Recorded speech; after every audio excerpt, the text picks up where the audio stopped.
2 दिवसापूर्वी मी एक व्हिडिओ टाकला होता की पुण्यात पुणे ग्रँड टूर म्हणून एक इंटरनॅशनल स्पर्धा चालू आहे सायकलिंगची. हे व्हिडिओ बनवायचं कारण एवढंच होतं की त्यावर एका माणसाने कमेंट केली होती, त्याचं नाव नाही घेत आता मी. त्यांनी कमेंट अशी केली की तुझ्या घरात पण पाहुणे आल्यावर तू पण त्यांना घरातच हाकतात का ती पाहुणे तुझी बी. आपल्या भारतात बाहेरनं माणसं खेळायला येतात, याच्याशी मला काही लेणं देणं नाही.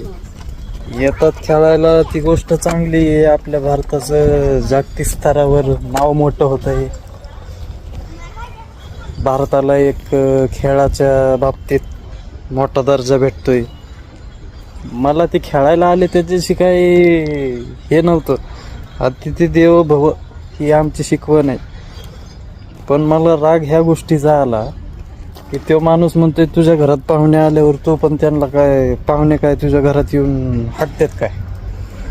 अरे बांडगोळा, तुला मला सांगायचं काय होतं हे कळतंय का तुला?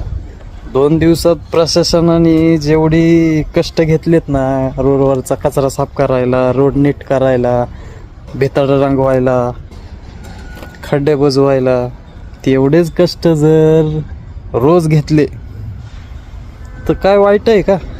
काय वाईट आहे रोज घेतले तर?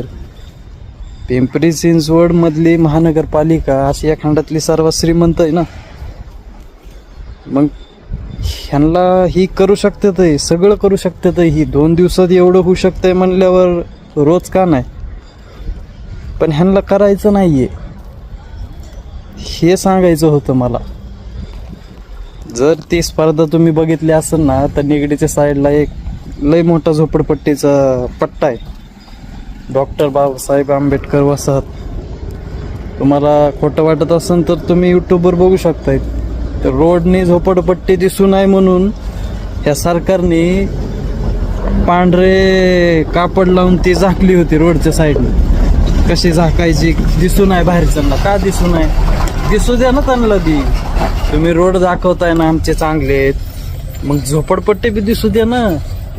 झोपडपट्टी बघून बी त्यांना कळू द्या की तुम्ही नुसतं आमच्या खेळण्यापुरतंच एवढं चांगलं बनवलंय. एवढाच खर्च जर त्या झोपडपट्टीत राहणाऱ्या माणसांसाठी जर केला, तिथं घरं उभारली, त्यांना सोयीसुविधा दिल्या, तर काय वाईट आहे?